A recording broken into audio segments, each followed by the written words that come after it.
itu bisa bertemu dengan Tuhan yang katanya maha besar itu. Apakah tubuh Muhammad tidak hancur ketika bertemu dengan Tuhan, mendengarkan suara langsung dan melihat wujudnya?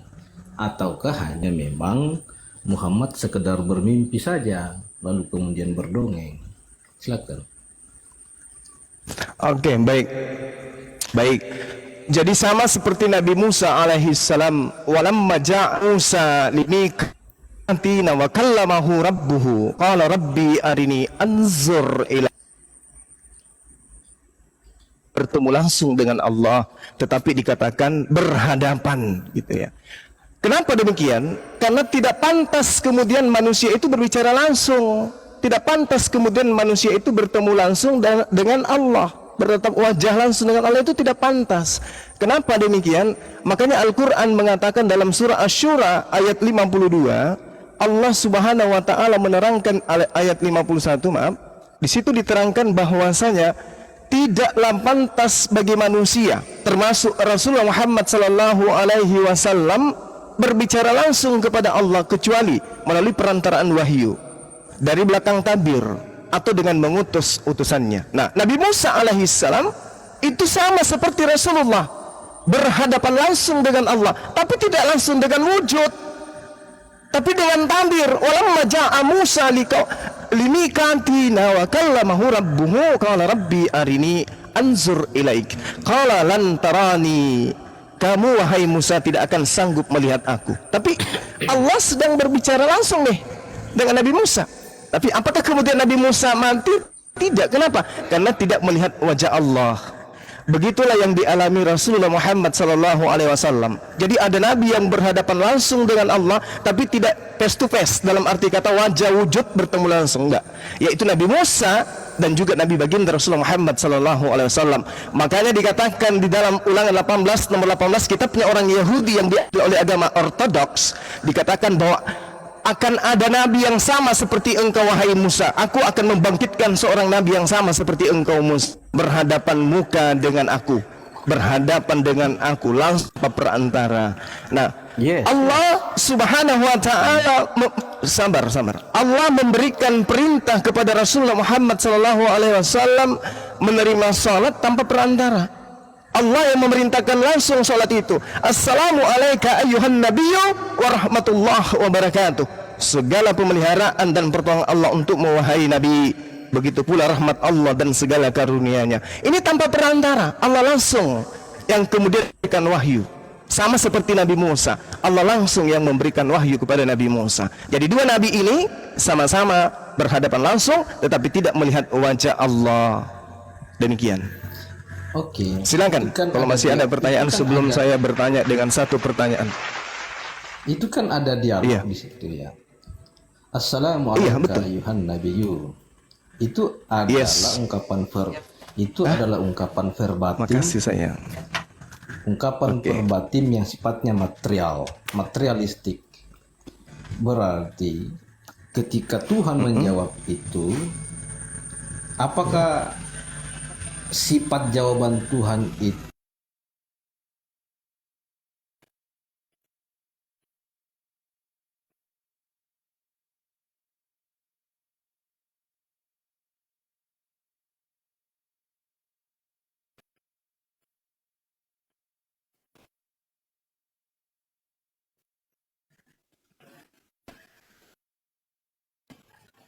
bagaimana mengajarkan sholat Nabi Muhammad itu?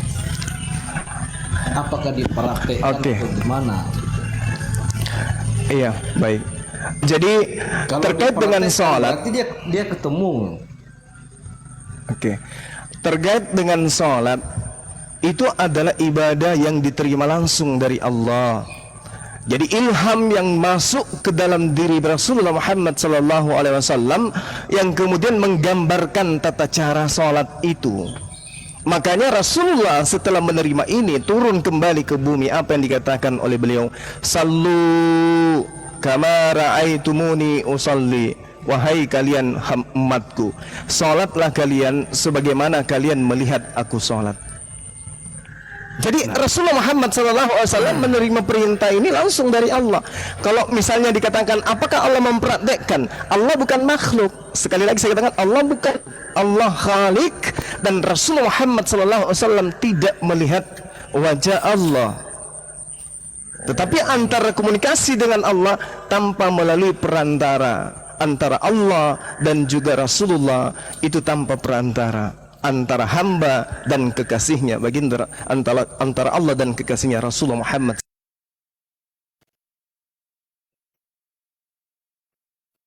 Abraham alaihissalam dan para nabi sebelum-sebelumnya, bahkan termasuk Yesus, ternyata sholat.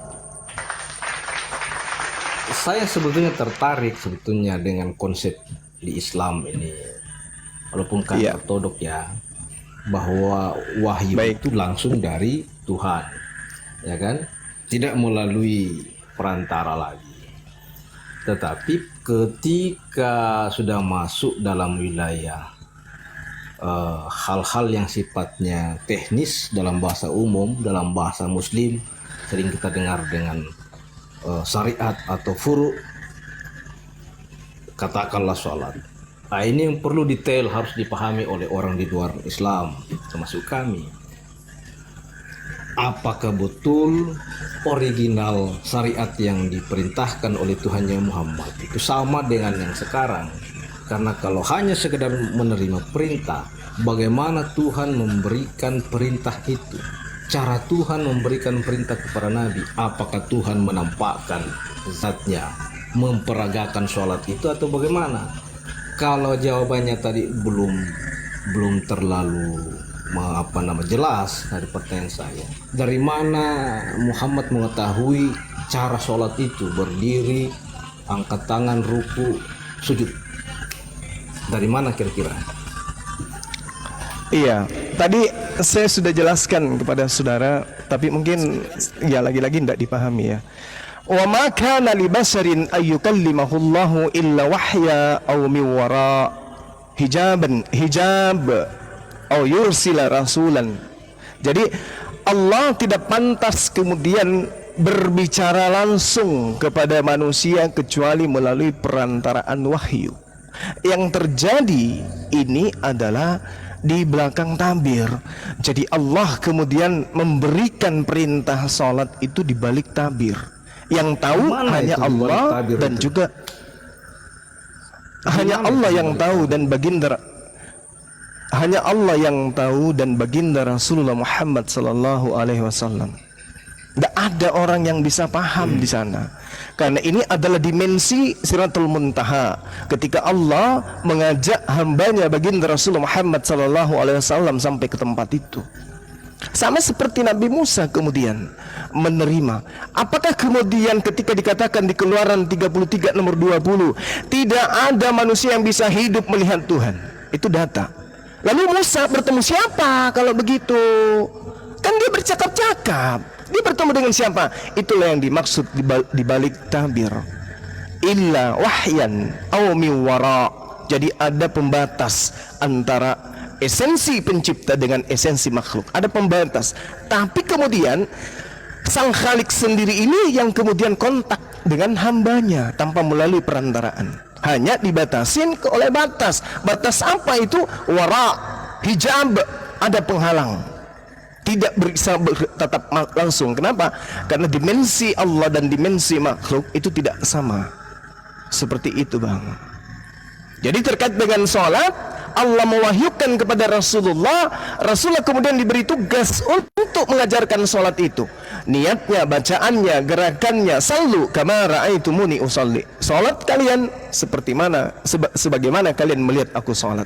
Dan ternyata salat ini memang sudah diajarkan dan diamalkan oleh para nabi, termasuk Yesus. Gitu, Bang.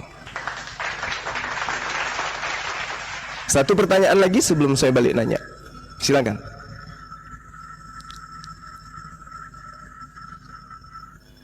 Silakan Bang Tandi.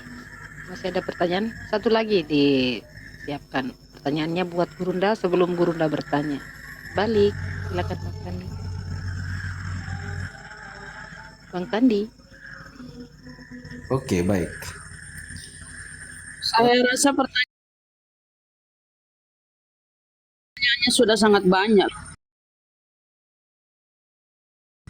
Gantian gurunda yang Tidak bertanya. apa-apa, oh, tengok.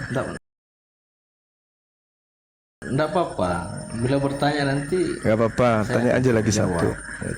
Itu Silakan. edukasi tuh. Iya. Bahwa ketika umat Musa itu menerima perintah ibadah, itu identik cara peribadatannya mirip dengan Muslim. Namun secara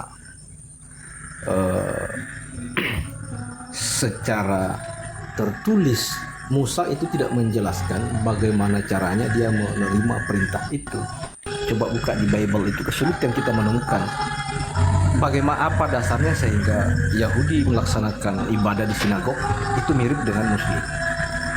Nah, ketika kita geser sedikit, ketika Muhammad tadi, penjelasan Pak Suma ini mengatakan bahwa menerima perintah sholat itu dibalik tabir, gitu, yang membuat pertanyaan besar. Kalau dibalik tabir, ilmu apa yang digunakan Muhammad untuk merekam tata cara sholat yang diajarkan oleh Tuhannya? Karena nggak mungkin sekonyong-konyong itu Muhammad mengetahui tata cara sholat yang diperagakan hari ini, yang berdiri tegak, takbir, ruku, sujud dengan lengkap dengan baca-bacaannya. Apakah itu muncul dari pikiran Muhammad sendiri ataukah memang bisikan Tuhan pada saat di Sidratul Muntaha? Karena kan ada dialog di awal tadi ya, Assalamualaikum ya Nabiyu. Namun kemudian Muhammad menjawab.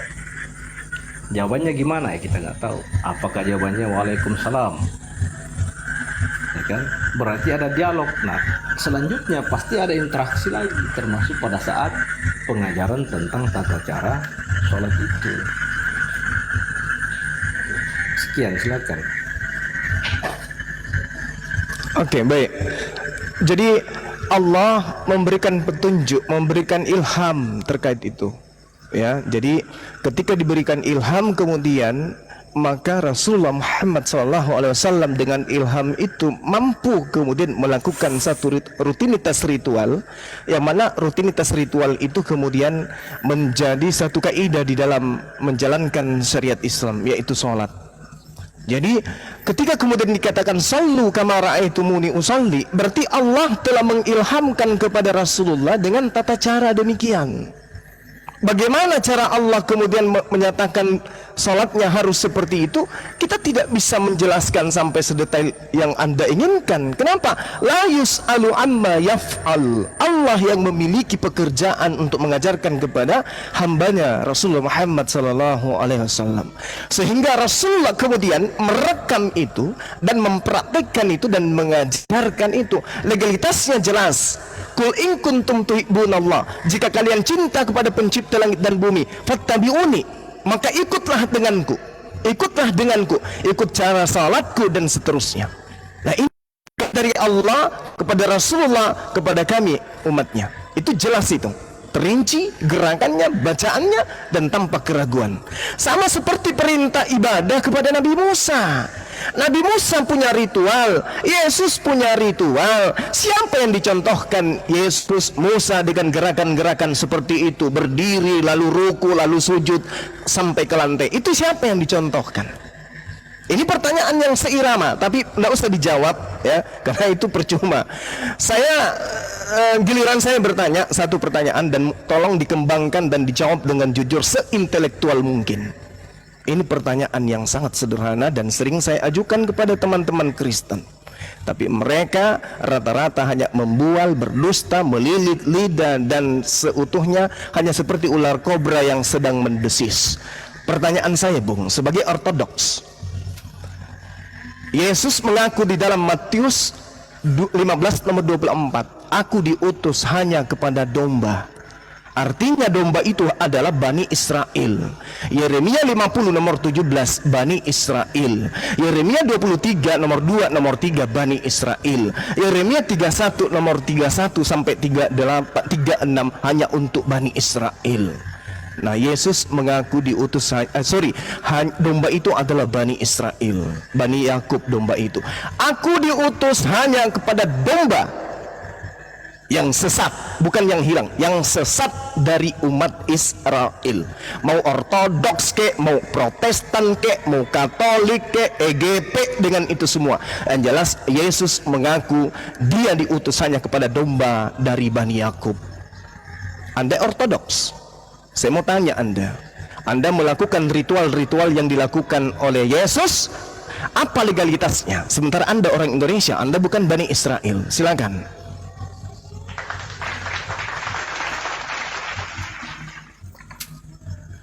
Yang pertama ya, apakah Anda mengenal toko di Sirah Nabawiyah yang tatkala Paman Muhammad menuju ke daerah utara bagian timur sedikit itu, tepatnya ke Yaman itu, melakukan perjalanan bersama rombongan khalifahnya berdagang dan dengan seorang Israel, bangsa Israel, yang mengatakan bahwa kelak cucumu ini akan menjadi bangsa, memiliki umat dan memiliki bangsa yang besar.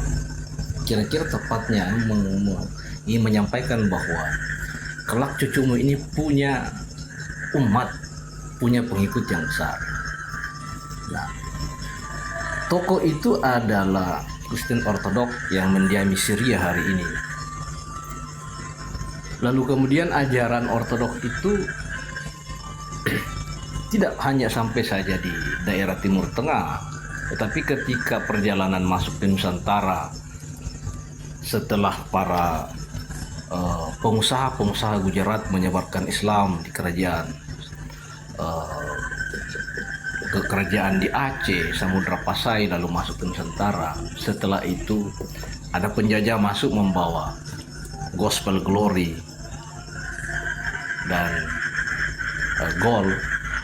Lalu kemudian masuk juga sekte-sekte pemahaman ortodok, sehingga sebahagian orang Nusantara saat itu yang kesulitan menerima Islam itu merasa nyaman dengan pemahaman ortodok. Nah, ketika ortodok dari Syria mengatakan bahwa Yesus itu adalah utusan, lalu kemudian Islam mengatakan bahwa Yesus adalah nabi, maka saya yakin ada titik temunya. Tetapi kalau pertanyaan tadi, kenapa kalian meyakini bahwa Yesus itu adalah Tuhan sementara dia hanya berada di Israel, kemudian Musa diberikan kemudian kitab itu hanya untuk Israel, kemudian Anda orang Indonesia mengikutinya, maka saya mengatakan bahwa ini bagian dari perjalanan sejarah. Nah, sehingga tidak bisa disalahkan oleh orang yang berpahaman hari ini, yang ada yang masih berpahaman pagan misalnya, yang dalam Islam pun juga masih ada yang sedikit-sedikit mencampurkan ajarannya dengan budaya Hindu dan sebagainya. Nah, yang saya maksud dari pernyataan saya ini adalah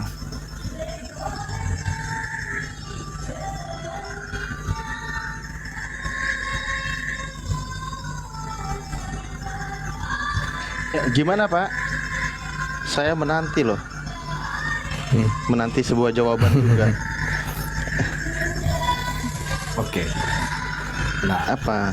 sehingga jangan kemudian menyalahkan kita kalau lalu kemudian mendiskreditkan bahwa itu Musa dan Yesus itu hanya untuk orang Israel. Kalau dalam proses perjalanan manusia untuk mencari kebenaran, lalu kemudian hanya dibatasi bahwa itu hanya milik si A, bukankah kita juga ini adalah ciptaan Tuhan?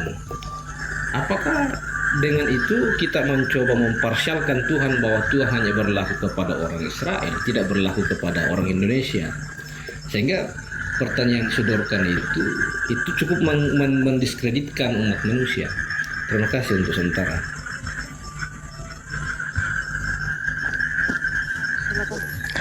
Iya, baik. Jadi data dalil sudah sangat jelas pengakuan Yesus. Konon ceritanya di dalam kitab saudara itu dari mulut Yesus sendiri yang mengaku, aku diutus hanya kepada domba yang hilang, yang sesat dari umat Israel. Jadi ada kata mono di sana dalam bahasa Yunani. Jadi mungkin saudara perlu membedakan dulu antara Yahudi Ortodoks dan Kristen Ortodoks. Kalau yang Anda maksud tadi itu, yang arah ke Yaman itu Yahudi Ortodoks, bukan Kristen. Kita itu berbeda. Ya. Nah, kemudian ketika kita berbicara agama Yahudi, dalam hal ini Ortodoks Yahudi atau Yahudi Ortodoks, di mana ini adalah sebuah cabang dari agama tradisional milik Yahudi yang kemudian membuka diri, ada yang sifatnya modernitas atau sekularisasi. Itulah sumber, salah satu sumber dari gereja Ortodoks yang ada sekarang, yang orientalis dan seterusnya. Nah, yang kita bahas di sini adalah pertanyaan saya yang satu itu. Anda orang Indonesia, bukan Bani Israel, mau dia Ortodoks apapun kaidahnya itu tidak ada benang merah kepada Yesus. Karena Yesus mengaku hanya diutus kepada domba. Domba ini Bani Yakub. Aku diutus hanya kepada domba, hanya diutus kepada Bani Yakub. Bahkan kalau kita lihat secara histori dengan sudut pandang Bible, dikatakan bahwa ketika ada seorang perempuan Kanaan atau seorang wanita Kanaan atau seorang Samaria dan seterusnya yang percaya kepada Yesus nih, sesaman percaya kepada Yesus. Jadi dia menang 2 poin. Percaya kepada Yesus, yang kedua sesaman dengan Yesus, berjumpa dengan Yesus, berkomunikasi langsung dengan Yesus. Tuan, kata wanita itu, mohon sembuhkan anakku. Apa kata Yesus? Tidak patut roti diberikan kepada guguk. Roti yang disiapkan kepada anak diberikan kepada anak. Di sini apa? Bani Yakub. Yesus datang untuk Bani Yakub, disiapkan untuk Bani Yakub. Tidak cocok, tidak pantas diberikan kepada guguk non Yahudi. Tidak pantas. Apa kata wanita itu? Benar Tuhan, tapi bukankah guguk makan sampah yang jatuh dari meja tuannya? Apakah Yesus menolaknya? Tidak. Yesus mengiyakan. Benar imanmu. Begitu kamu mengaku guguk, pemakan sampah dari Bani Israel, kata Yesus, benar imanmu, jadilah seperti apa yang engkau inginkan, wahai ibu. Apa yang terjadi? Anaknya sembuh. Orang yang sesaman Yesus pun, beriman kepada Yesus pun, stempel di jidat diberikan oleh Yesus hanya disebut sebagai guguk. Apalagi yang ortodoks yang muncul belakangan ini. Makanya saya katakan kepada saudara, mau seindah apapun gerakan sholat Anda, tefilah yang Anda lakukan, dan apapun itu yang Anda coba uraikan tentang agama Anda, itu tidak ada benang merahnya kepada Yesus. Sangat disayangkan. Jadi ibarat ada sebuah kampus nih ya, 1 menit. Ada sebuah kampus, murid mahasiswanya menggunakan alma mater merah, mata pelajarannya olahraga, matematika, fisika dan seterusnya. Kemudian ada sekelompok orang di luar kampus juga make baju alma mater warna merah, belajar matematika, fisika dan seterusnya, tetapi tidak terdaftar di kampus itu. Sepintar apapun dia, secantik apapun dia melakukan satu gerakan-gerakan yang sama dengan mahasiswa yang ada dalam kampus, dia tidak akan pernah ikut ujian dan dia tidak pernah akan dapat mendapatkan ijazah. Itulah ortodoks. Tidak akan pernah mendapatkan pengakuan dari Yesus, sebab Yesus hanya diutus kepada domba atau Bani Israel saja. Ini menyedihkan Bang, menyedihkan. Ya, tapi mana tahu Anda punya ilmu yang bisa Anda uraikan di sini bahwa ada loh ortodoks dengan Yesus itu ada kesinambungan. Coba Anda tunjukkan ke saya, silakan.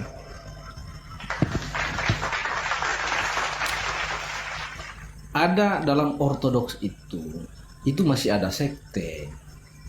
Nah, salah satu sekte ortodoks yang ada di Nusantara ini, walaupun sangat kecil, itu meyakini bahwa Yesus itu utusan. Itu satu.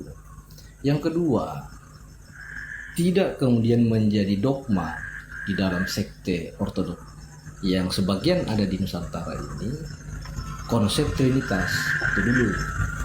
Sehingga memang ketika tadi pertanyaan awal, mengapa engkau masih mengikuti Yesus, lalu kemudian Yesus itu hanya diturunkan di Bani Israel, maka saya mencoba membenturkan bahwa semua makhluk itu adalah ciptaan Tuhan.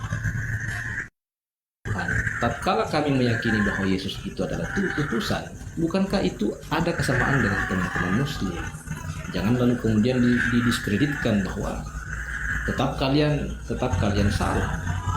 Karena dalam konsep ortodoks Syria itu, karena masih ada hubungan tali persaudaraan dengan bangsa Arab, itu memahami bahwa ada maha yang besar, ada maha yang lebih mengatur dunia ini, lalu kemudian menurunkan perwakilannya dalam bentuk wali, nabi, dan rasul.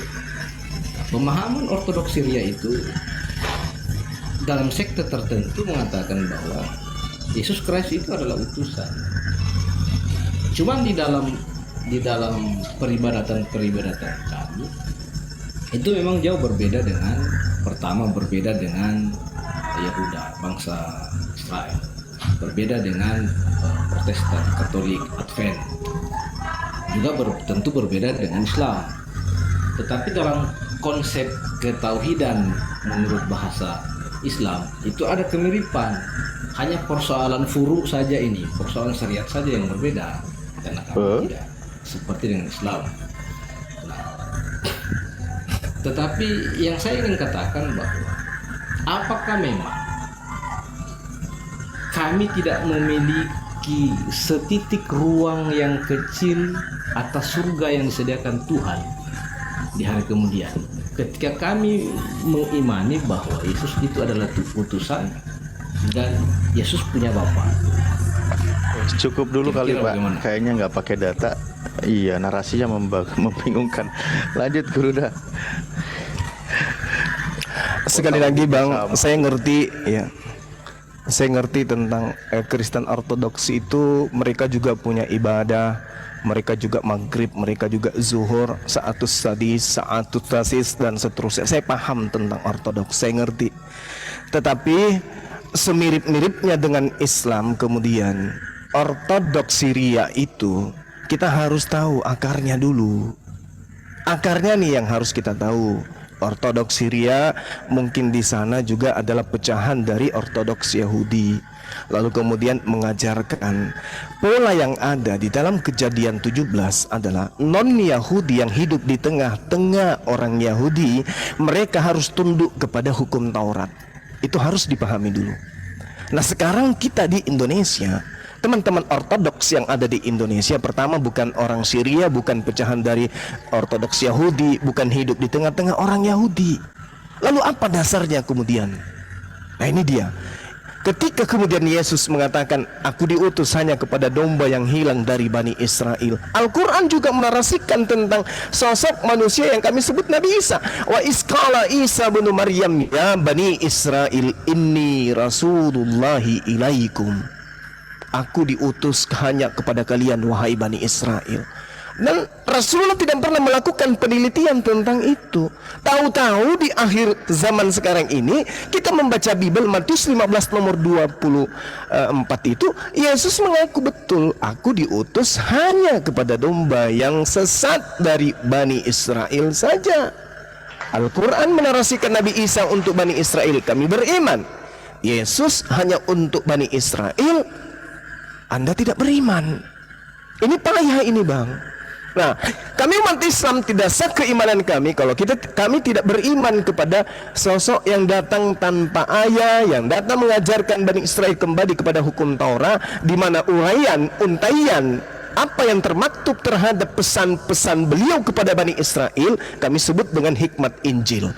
Muatannya, cakupannya adalah dimensi Torah. Tidak pernah dimensi Filipi, dimensi Roma, Galatia, itu nggak pernah. Tapi dimensi pengajaran Yesus, muatan dan cakupannya adalah Taurat. Itu yang kami imani.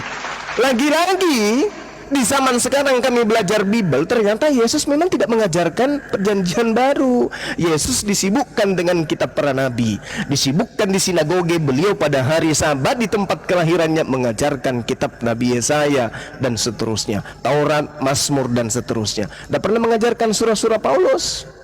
Gitu Bang. Nah, lalu kemudian ketika kami beriman kepada sosok ini, Artinya kami mau harus beriman bahwa memang bagi Bani Israel bangsa pilihan Tuhan pada masanya. Allah mengatakan dalam Al-Quran, inni ma'akum, aku pencipta langit dan bumi bersama dengan Bani Israel. Hanya Bani Israel pada masanya. Yang di luar Bani Israel dianggap Abu Dasarah, termasuk wanita tadi yang disebut guguk dan seterusnya. Nah, yang jadi permasalahan sekarang adalah umat Islam beriman kepada oknum tersebut melalui baginda Rasulullah Muhammad SAW, di mana baginda Rasulullah Muhammad SAW tatanan pengutusannya litubayyina linnasi, untuk seluruh umat manusia, sedangkan Yesus hanya untuk Bani Israel. Dan saudara saya mengaku sebagai orang yang beriman kepada kepada Yesus dan mengaku sebagai pengikutnya dan seterusnya dengan sekte ortodoks tadi. Sedangkan kalau kita berbicara mengenai sekte ortodoks, jangankan ortodoks, Nasrani pun dikatakan sebagai bidat.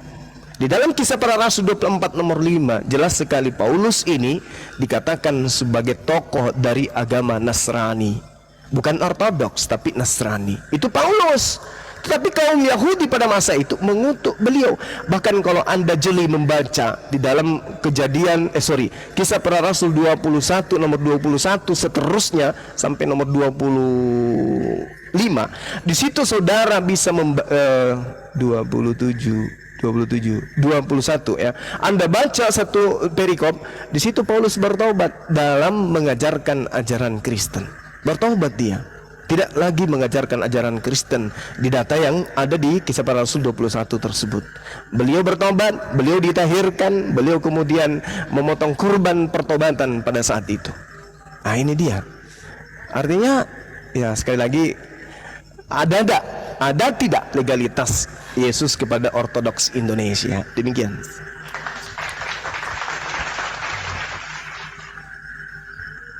Silakan Pak Tandi. Pak Tandi, ini Otin yang di bawah tolong typing ya, pengen naik gitu, biar ada yang bantuin Pak Tandi gitu. Pak Tandi, monitor. Edit freeze, oke, edit freeze.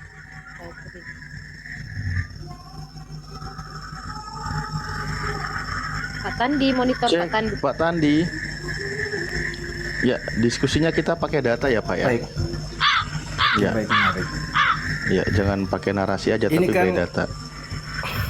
Oke, ini kan gini loh, ini kan boleh kita bertanya kepada teman-teman muslim. Selamat malam, terima Siapa kasih. tahu Bang misalnya, siapa tahu kita ada, namanya kita manusia free will, bisa kemudian bergeser ke depan, ke belakang, ke kiri, ke kanan, ya kan. Jadi jangan menanyakan orang yang bukan kapasitasnya gitu. Nah, maksud saya gini loh, ini kan tadi Pak Suma ini sudah mempertanyakan tentang eksistensi beberapa aliran dalam Kristen, misalnya ortodoks. Nah, konsep ortodoks itu kan jelas, itu menganggap Yesus Kristus sebagai utusan.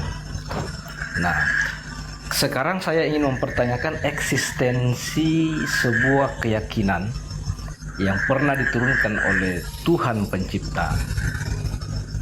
Apakah biarpun teman-teman muslim tidak mengakui Kristen ortodoks itu, tetapi saya ingin mempertanyakan apakah memang tidak ada ruang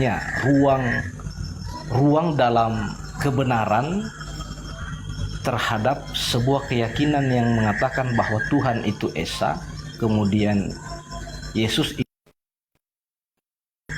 ketika di hari penghakiman kelak, ya kan?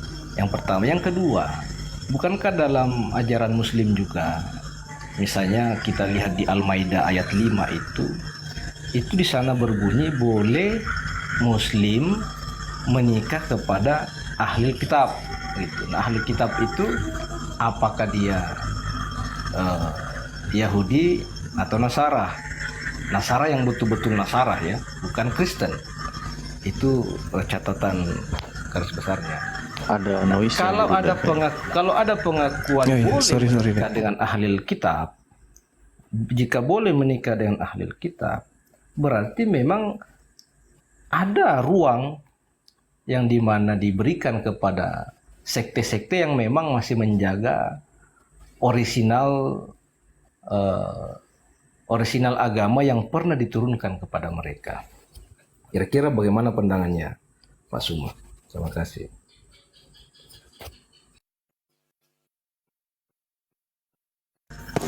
Oke, masih noise deh tempat saya. Tidak live, teman-teman yang lain. Ya kalau sambil bicara masih noise. ketimpa lah, aman. Oke. Jadi memang di dalam Al-Quranul Karim diterangkan ya dalam surah Al-Maidah, wa ta'amul ladina utul kitaba. Di situ Allah Subhanahu wa taala menerangkan makanan sembelihan orang-orang yang diberi Alkitab itu halal bagimu, dan makanan kamu halal pula bagi mereka, dan dihalalkan mengawini wanita-wanita yang menjaga kehormatan di antara orang-orang yang diberi Alkitab sebelum kamu. Nah, sekarang permasalahannya, siapa yang diberi Alkitab dan mana Alkitab itu?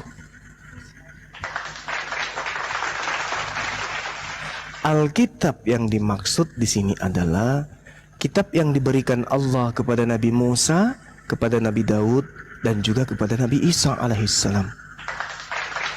Ortodoks, apalagi yang ada di Indonesia khususnya. Kalau ortodoks yang ada di luar sana kan memang mengaku, kita percaya mereka mengaku adanya Nabi Isa alaihissalam, Isa Al-Masih kalau mereka menyebutnya ya, sama seperti di Al-Quran. Tetapi kitab yang mereka gunakan ini, kitabnya, karena sandaran Al-Quran kemudian di dalam surah Al-Maidah ayat 5 itu merujuk kepada kitab, makanan sembelihan orang-orang yang diberi Alkitab, bukan kepada mereka yang menyebut diri mereka sebagai ahli kitab. Bukan, tapi yang benar-benar diberikan Alkitab kepada mereka. Nah, sedangkan selepas Nabi Musa alaihissalam, kita tidak punya data akurat bagaimana kemudian Bible ini adalah murni Alkitab, atau Alkitab ini sudah tidak murni lagi selayaknya apa yang diterima oleh Nabi Musa, Nabi Daud, Nabi Isa alaihissalam. Dengan demikian, maka tidak pantas lagi umat Islam menikah dengan orang-orang yang mengklaim dirinya sebagai ahli kitab tetapi tidak memiliki Alkitab. Nah, lalu kemudian kenapa hal ini bisa terjadi? Karena itu tadi siang saya sudah menjelaskan kepada teman kita umat Islam yang lain, umat Kristen yang lain, bahwasanya di dalam Al-Quran surah Al-Baqarah ayat 78, di situ Allah Subhanahu wa taala menjelaskan kepada kami umat Islam bahwasanya ada sekelompok orang, wa minhum ummiyuna la ya'lamuna al-kitaba illa amaniya wa inhum illa yazunnun. Di antara mereka ada yang buta huruf, tidak mengerti tentang kitab Taurat kecuali hanya berangan-angan dan mereka hanya menduga-duga. Lalu Allah mengatakan, fawailul lil ladina yaktubuna al-kitaba bi'aidihim summa yaquluna hadza min indillah. Jadi ada sekelompok orang dari buta huruf dari kalangan mereka tidak mengerti kitab Taurat, lalu menulis sebuah kitab dengan angan-angan dan sifat menduga-duga mereka terhadap kitab para nabi. Maka apa yang muncul kemudian? Tengok Lukas 24 misalnya, nomor 44 sampai 46. Di situ dituduhnya Yesus bahwa Yesus mengaku ada tertulis di dalam Taurat tentang aku bahwa Mesias akan mati dan bangkit pada hari ketiga. Ternyata setelah dicari di dalam Taurat data Mesias mati dan bangkit pada hari ketiga itu tidak ada. Dengan kata lain, Bible yang dipegang oleh orang Kristen bukan Alkitab. Dengan demikian mereka yang mengaku ortodoks bukanlah ahli kitab. Oke, mungkin seperti itu Bang. Jadi kami tidak pernah menganggap ortodoks atau apapun wajah mazhabnya atau sektenya itu sebagai ahli kitab. Kalau mengaku sebagai pengikut ahli kitab mungkin, tetapi kalau pemilik daripada kitab yang diwahyukan oleh Allah berupa Alkitab kepada Nabi Musa, Nabi Daud dan juga Nabi Isa, 100% kami tidak percaya itu. Makanya Al-Quran menarasikan 1 menit, mohon izin. Al-Quran menarasikan dengan sangat jelas, laqad kafaral ladzina qalu innallahu wal masih ibnu Maryam. Sungguh telah kafir orang yang berkata sesungguhnya Allah itu adalah Al-Masih putra Maryam. Itu mungkin ortodoks tidak masuk ke situ, tidak masuk ke sana. Tetapi ahli kitab dikatakan oleh Allah, ya ahlal kitab qad ja'akum rasuluna yubayyinu lakum katsiran mimma kuntum tukhfuna minal kitab wa ya'funa an katsir. Jadi Rasulullah Muhammad SAW membawa Al-Quranul Karim menjelaskan isi kitab yang disembunyikan oleh para ahli kitab. Sebagian dijelaskan, sebagian tidak dijelaskan. Lalu Allah mengatakan, sungguh telah datang kepadamu cahaya dari Allah dan kitab yang menjelaskan, yaitu Al-Quran. Lalu perintah Allah, yahdi bihillah manittaba'a ridwanahu subulan salam. Barang siapa yang ingin selamat, kata Allah, maka ikuti Al-Quran, karena Al-Quran memberi petunjuk kepada orang yang mengikuti keridaannya kepada keselamatan. Hanya dengan Al-Quran, kemudian kata Allah, wa yukhrijuhum minaz zulumati ilan nur biizni wa yahdihim ila siratim mustaqim. Dengan Al-Quran Allah mengeluarkan manusia dari gelap gulita kepada cahaya dengan izinnya dan menunjukkan kepada jalan yang lurus. Jadi jangankan ortodoks, ahli kitab yang tulen, dalam hal ini Bani Yakub, Bani Israel, itu diminta oleh Allah untuk berbondong-bondong semuanya menuju kepada Al-Quran. Tinggalkan masa lampau, tinggalkan yang sudah bercampur aduk dengan tangan-tangan manusia. Demikian. Berarti kalau Iya, sebelum lanjut ya, saya sapa dulu yang baru naik. Edu Kris, ini Kristen berarti apa? sudah tidak ada ahli kitab ya? Sudah nggak ada lagi ahli Ya, kitab. halo.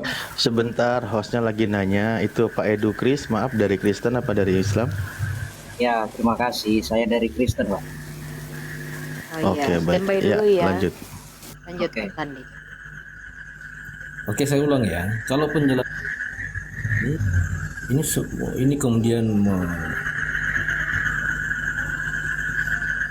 kitab, artinya bahwa ahlu kitab yang menurut Al-Quran Islam itu sudah nggak ada.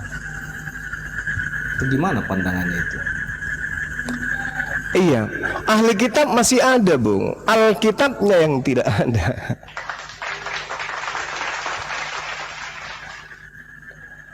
Oke. Bagaimana Pak Tandi?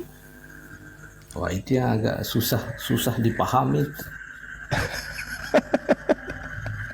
Ahli kitab itu keturunan Nabi Musa alaihissalam.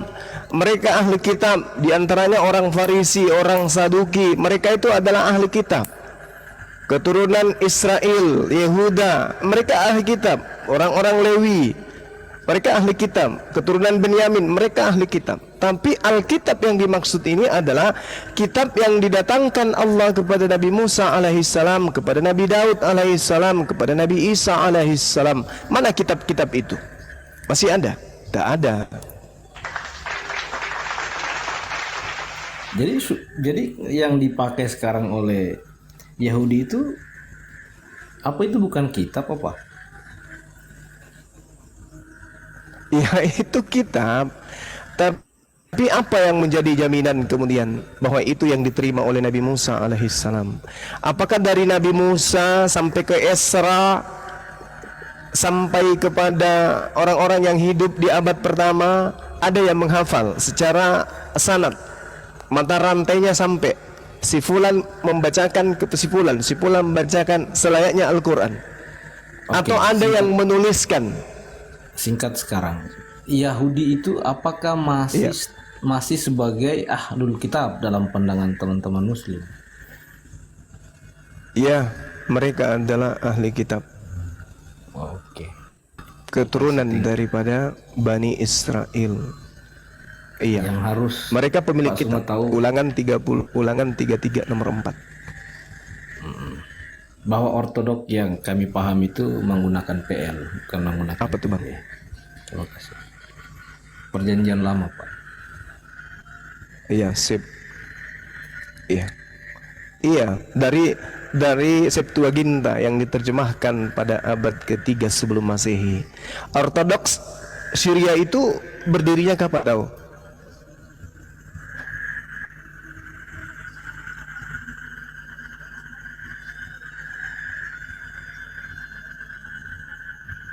Tadi Karena setahu saya sesudah Skesma Akbar tahun 1050-an gitu ya, baik gereja Katolik maupun Ortodoks Timur itu masing-masing menganggap diri mereka sendiri sebagai satu-satunya pihak Ortodoks, sekaligus mereka juga bagian daripada Katolik itu sendiri. Makanya ya jangankan Katolik, jangankan Ortodoks, saya minta kemudian apapun sektenya, pengakuan Yesusnya bahwa dia diutus kepada orang di luar Yahudi, tapi data itu nggak ada gitu loh. Itu yang sangat disayangkan. Yesus dalam Matius 10 nomor 5 nomor 6, Yesus berpesan kepada ke-12 muridnya, jangan ke bangsa lain. Ya itu dia masalahnya. Jadi agak berat kemudian ketika saudara menjalankan sebuah hukum, sebuah syariat, tetapi ya itu tadi tidak masuk dalam kampus karena tidak terdaftar sebagai mahasiswa, melakoni menggunakan alma mater, menggunakan buku yang sama, kurikulum yang sama, jam kuliah yang sama, tapi tidak ada namanya di dalam kampus tersebut. Ya saya rasa percuma gitu loh, sia-sia perbuatan itu, sia-sia karena tak akan pernah mendapatkan ijazah. Ortodok Gitu bang. Jadi kesimpulan saya gini. ya, Ortodok Timur itu setelah Bentar bang. Tuhan Kesimpulan saya gini. Iya silakan. dia bermula ketika Silakan. Tuhan Kekaisaran Ottoman itu di awal abad ke-19.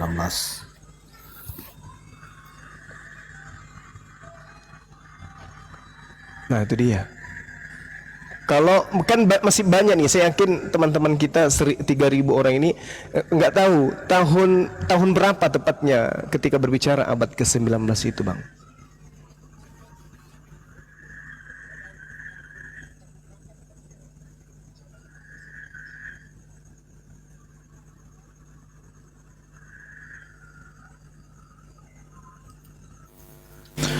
Halo. Aduh, gimana sih Bapak ini diskusinya kayaknya kurang semangat ini. mungkin jaringan ya. Enggak, perasaan. Berpindah ke Edukris dulu. Ustaz, gimana? Iya. Iya, jadi kalau berbicara abad ke-19 berarti Ortodoks yang Anda maksud itu berbicara sekitar tahun 800-an. Yesus datang di abad pertama mengatakan dirinya diutus hanya kepada domba yang hilang dari Bani Israel. Inilah yang saya katakan, mahasiswa yang tidak terdaftar di kampus tidak akan pernah lulus mendapatkan ijazah bang. Oke, ada lagi mungkin. Terima kasih Saudara Tandi. Mungkin kita bisa lanjut di sesi berikutnya, di hari-hari berikutnya dengan materi dan sajian yang berbeda. Mungkin dari teman Kristen yang lain silakan dengan tema yang berbeda supaya tidak monoton kita. Biar materi-materi keilmuan kita bertambah, edukasi bisa makin jelas di antara anak bangsa. Silakan. Siap, Gurunda. Kita sapa dulu Edukris. Halo. Selamat malam, host. Selamat malam. Ya. Maaf. Edukris mau memilih tema atau bagaimana? Lanjut aja. Ada Saya yang mau ditanggapi hanya dari pemaparan saya ini? mau menanggapi Oh. aja. Saya hanya mau menanggapi. Oh iya. Mau menanggapi ya, silakan. Nah, yang pertama itu tanggapan saya ingin penjelasan dulu. Ketika Bang Suma mengatakan Yesus hanya diutus ke Bani Israel, itu landasan yang digunakan itu yang mana? Apakah ayat-ayat yang tadi disebut, misalnya perkataan-perkataan Yesus di dalam Matius, dalam dalam kitab yang kami pakai, atau landasannya dari Al-Quran? Itu dulu, saya ingin tanya itu dulu Bang. Silakan Bang, landasannya dulu. Baik. Siap. Makasih Bang atas pertanyaannya. Jadi kalau di Islam itu Nabi Isa alaihissalam itu diutus hanya kepada domba yang hilang dari Bani Israel. Dan juga dikatakan bahwasanya Nabi Isa alaihissalam itu diberi tanda kenabian. Ya, tanda kenabian. Dan kemudian tanda kenabian ini diperuntukkan untuk diperlihatkan kepada Bani Israel. Itu yang terjadi kemudian di dalam Al-Quran. Wa isqala Isa bin Maryam, ya Bani Israel, inni rasulullahi ilaikum. Itu pernyataan Nabi Isa. Jadi dia diutus hanya kepada domba yang sesat dari Bani Israel. Satu, itu dalam Al-Quran. Nah, Matius 15, aku diutus hanya kepada domba yang sesat dari umat Israel. Jadi dua kitab ini mengajarkan bahwa oknum yang lahir tanpa ayah di tengah-tengah Bani Israel ini dari seorang perawan mengatakan dirinya diutus hanya untuk domba Israel saja. Silakan. Berarti Anda Tolong Bang Tandi tolong di mute dulu Bang Tandi. Noise. Lanjut. Oke, terima kasih Bang. Berarti Anda mau mengatakan Anda mendasarkan statement ini berdasarkan ayat Quran dan ayat dalam Injil Matius. Yes. Injil Matius. Yeah. Oke. Bagaimana kalau saya meminta supaya Anda pilih salah satu? Baik. Soalnya begini, kalau Anda bicara dari ayat Bible, berarti saya berasumsi Anda harus menerima seluruh ayat Bible yang kami punya, dan saya akan menjelaskan. Oke, baik, sip. Bagaimana? Oke. Kita bicara ayat Bible aja, nggak usah buka Al-Quran. Iya, Bagaimana? betul. Oke, Karena ya? kalau berbicara mengenai Al-Quran, Al-Quran menjelaskan in huwa illa abdun amna alaihi wa ja'alnahu mathalan li Bani Israel. Hanya untuk Bani Israel saja. Al-Quran jelas. Nah, sekarang kalau Bible, silakan Anda uraikan bahwa ada pengakuan Yesus untuk non-Israel. Oke. Anda membuka dari Matius tadi. Coba kita lihat dari ada juga misalnya Yohanes 10 ayat 16. Iya. Dalam Yohanes 10 ayat 16, Yesus sendiri Domba di luar berkata, kandang. Oke, sip. iya, ada domba-domba lain. Oke, Ya. baik. Lalu yang berikutnya, sebelum Yesus naik ke surga, dia mengatakan, pergilah, Beritakan jadikanlah Injil semua bangsa. menjadi murid. Semua Baik. bangsa. Ya, berarti 28 iya, Matius 28 nomor ayat 19 20 ya. Berarti kami memahami memang Yesus awalnya diutus pada Bani Israel, tapi kemudian ada domba-domba lain di luar Bani Israel, dan kemudian Yesus pun memerintahkan para pengikutnya bahwa mereka harus memberitakan tentang Dia kepada segala bangsa. Berarti tidak hanya terbatas Bani Israel.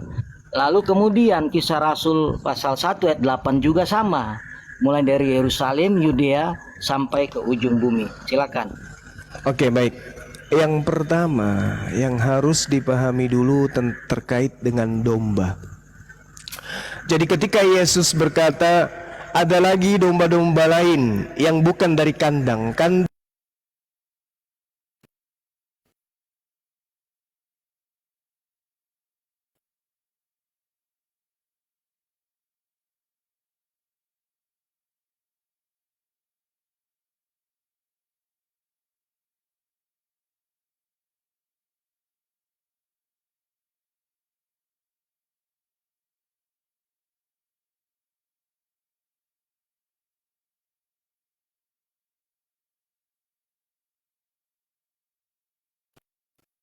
dalil 50 nomor 17 keturunan Bani Israel keturunan Yakub. Oke. Yeremia 23 nomor 2 nomor 3 sangat jelas di situ diterangkan bahwa yang disebut domba adalah mereka Bani Yakub yang sudah tersebar ke penjuru mata angin. Nah, kenapa Yesus mengatakan, kita simpulkan dulu, domba adalah Bani Israel. Apakah Bani Israel itu hanya ada di Yerusalem? Apakah Bani Israel hanya ada di Yerusalem? Ternyata tidak. Domba itu adalah Bani Yakub. Apakah Bani Yakub hanya ada di Yerusalem? Ternyata tidak. Kenapa demikian? Karena Allah di dalam Yehezkiel 5 sudah sangat jelas menarasikan bahwa Dia membuat Bani Israel tersebar sampai penjuru muka bumi. Sepertiga dari panamu akan mati kena sampar dan mati kelaparan di tengah-tengahmu. Sepertiga akan tewas dimakan pedang di sekitarmu, dan sepertiga akan kuhamburkan ke semua mata angin, dan aku akan menghunus pedang dari belakang untuk kalian, wahai Bani Israel. Jadi Tuhan menghamburkan Bani Israel ke seluruh penjuru mata angin, bahkan sampai ke Indonesia pun ada. Nah, mereka yang di Indonesia inilah yang disebut domba-domba yang ada di luar Bani Israel. Saya bacakan satu dalil, Yeremia 23 nomor 2. Sebab itu beginilah firman Tuhan, Elo Israel, terhadap para gembala yang menggembalakan bangsaku, kamu telah membiarkan kambing dombaku terserak bercerai-berai, dan kamu tidak menjaganya. Maka ketahuilah aku akan membalaskan kepadamu perbuatan jahatmu. Demikianlah firman Tuhan.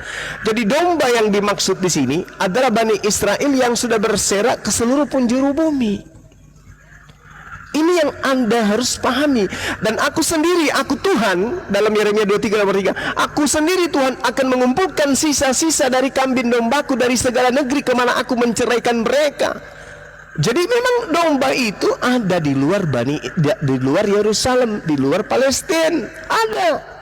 Mereka lah yang kemudian di luar Yerusalem. Ketika dikatakan dalam Yohanes 10 nomor 16, ada lagi domba-dombaku yang lain yang bukan dari kandang ini. Domba-domba ini harus kutuntun juga, dan mereka akan mendengarkan suaraku, dan mereka akan menjadi satu kawanan dengan satu gembala. Makanya dikatakan oleh Yesus di dalam Matius 28 nomor 19, sayangnya terjemahannya itu kemudian dipretelin oleh Lembaga Kitab Indonesia. Padahal kalau Anda pelajari dengan baik di dalam Matius 28 nomor 29, di situ Yesus berbicara apa? Jadikanlah murid seluruh ras muridku. Di dalam original teksnya itu jelas seperti itu artinya yang sebenarnya. Kenapa saya katakan demikian? Karena Lembaga Kitab Indonesia menginginkan pengajaran Bible, Injil itu kepada semua makhluk. Sedangkan original teksnya adalah, karena itu pergilah, metetewo, jadikanlah murid semua bangsa. Bangsa di sini adalah etnos. Etnos itu etnis. Jadi etnis, ketika berbicara mengenai etnis berarti kelompok. Jadikanlah murid kelompok dari jadikanlah murid semua kelompok muridku, semua etnis muridku.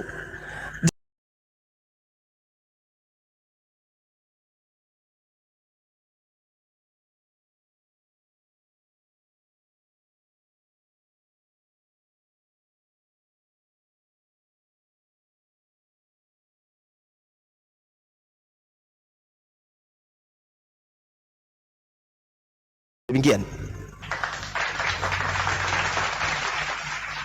Terima kasih. Jadi Matius 28 itu Anda mau mengatakan 12 suku yang tersebar. Yes. Lalu mengatakan Lembaga Alkitab Indonesia salah menerjemahkan. Yes. Bisa Anda buka data yang bahasa Yunani lalu menjelaskannya? Saya ingin tahu. Silakan. Coba Anda lihat di dalam kitab Alkitab Sabda milik Anda, Alkitab Sabda milik Anda Matius 28. Jadikanlah, di situ bahasa Yunaninya adalah metetewo. Metetewo itu terjemahan yang sebenarnya adalah jadikan murid. Jadi jadikan murid semua etnis muridku. Jelas itu. Jadikan murid semua etnis muridku. Sehingga data yang seharusnya aku diutus hanya kepada domba yang sesat yang hilang dari Bani Israel sudah selaras dengan jadikanlah murid semua etnis muridku. Itu selaras. Tapi kalau dia mengatakan aku diutus hanya kepada domba yang hilang dari Bani Israel, lalu ada pengakuan pergilah ke seluruh bangsa, jadikanlah semua bangsa menjadi murid, kan tidak nyambung. Dia diutus hanya untuk Bani Israel, kemudian dia perintahkan untuk ke seluruh bangsa. Itu kan tidak nyambung itu, Bang. Tapi kalau dikatakan jadikanlah murid semua etnis muridku, itu baru betul. Etnis murid Yesus itu ada 12 etnis: Benyamin, Nat, Dan, Yusuf, Lewi, Yehuda, dan seterusnya. Ada 12. Jadi etnis dari 12 inilah yang harus dijadikan murid, karena Yesus diutus kepada Bani Israel. Bani Israel yang mana? Domba yang ada di Yerusalem dan Bani Israel yang ada di luar kandang, yaitu yang di Indonesia, yang ada di Jepang, yang ada di Indonesia, di Amerika. Jadi Bani Israel yang sudah berserak kemana-mana, mereka lah yang harus mengimani Yesus sebagai utusan Tuhan kepada mereka. Demikian. Sekarang silakan kisah 1 ayat 8 Bang. Gimana? Bagaimana itu, Chris? Kang, kisah 1 ayat 8 tolong jelaskan kalau itu 12 suku yang tersebar yang dimaksud yang perintah ke ujung bumi Bang. Enggak? Oke, baik. Nah, begini, ketika kemudian Yesus diberitakan sampai ke ujung bumi, beritanya harus tersampaikan. Itu betul. Tetapi kamu akan menerima kuasa karena Roh Kudus turun ke atas kamu, dan kamu akan menjadi saksiku di Yerusalem dan di seluruh Yudea dan Samaria, bahkan sampai ke ujung bumi. Saksinya sebagai apa? Saksi, bersaksilah kalian bahwa Yesus itu hanya diutus kepada domba yang hilang dari umat Israel. Jangan menjadi saksi palsu dengan mengatakan Yesus itu untuk seluruh manusia. Jadilah saksi sesuai dengan kesaksian Yesus. Aku diutus hanya kepada domba yang sesat dari Bani Israel. Jadilah kalian saksi sampai ke ujung bumi dengan mengatakan Yesus itu diutus hanya kepada domba yang hilang dari Bani Israel. Jangan jadi saksi palsu dengan mengatakan Yesus diutus kepada seluruh umat manusia. Itu saksi bohong, itu saksi dusta itu namanya. Jadilah saksi yang benar. Yesus diutus hanya kepada domba yang sesat dari umat Israel. Itu baru saksi yang baik. Silakan. Kasih Bang, tapi Abang dan Suma belum bisa menunjukkan bahwa di kisah 1 ayat 8 itu merujuk kepada 12 suku yang dimaksud ke ujung bumi. Coba pertunjukkan kepada kami bahwa dalam ayat itu bisa terlihat yang dikatakan pergi ke seluruh ujung bumi itu adalah kepada 12 suku Israel. Lalu satu lagi Markus 16 ayat 16, lalu ia berkata, pergilah ke seluruh dunia, beritakanlah Injil kepada segala Oke, baik. Jadi kalau ada perintah di dalam Markus 16:15, pergilah ke seluruh dunia, beritakanlah Injil kepada seluruh makhluk. Nah, kalau saudara ketemu dengan manusia, sampaikan kepada manusia, Yesus diutus untuk Bani Israel. Ayam juga termasuk makhluk. Ketemu ayam, wahai ayam, Yesus diutus hanya untuk Bani Israel. Ketemu sapi, wahai sapi, Yesus diutus hanya untuk Bani Israel. Ketemu kambing, wahai kambing, Yesus diutus hanya untuk Israel. Beritakan Injil kepada seluruh makhluk bahwa Yesus datang diutus hanya untuk domba yang sesat dari Bani Israel. Jangan Anda mengajarkan menjadi ajaran sesat. Ajaran pengakuan Yesus itu yang harus diajarkan. Ketika Yesus mengatakan aku hanya diutus kepada domba yang sesat dari Bani Israel, beritakan itu kepada seluruh makhluk sampai ke ujung bumi. Yesus mengaku dengan mulutnya sendiri, dia diutus untuk domba yang sesat dari Bani Israel. Dah selesai. Anda belum bisa memperlihatkan bahwa teks-teks itu merujuk kepada 12 suku, tapi nggak apa-apa. Nah, misalnya kemudian di kitab Roma dikatakan baik Yahudi maupun Yunani, ya Injil akan menyelamatkan mereka. Jadi menurut Roma pasal 1, ya Yahudi maupun Yunani akan diselamatkan melalui berita Injil itu. Artinya Injil itu berlaku untuk non-Yahudi juga. Silakan. Yes. Saya kan sudah jawab tadi. Jangankan untuk non-Yahudi, untuk ayam, kambing, sapi pun, kalau dia bisa beriman nih, andai mereka bisa beriman bahwa Yesus diutus hanya kepada domba yang hilang dari Bani Israel, mereka juga bisa selamat. Sayang saja sapi tidak bisa beriman kepada pemberitaan Injil yang demikian itu. Saya bacakan ayatnya, Roma 1:16. Gimana? Aku diutus hanya, aku Yesus berkata, ya silakan. Saya baca ya Bang, gini. Silakan. 11. Silakan. Sebab suaranya hilang Bang. Halo. Naikkan lagi.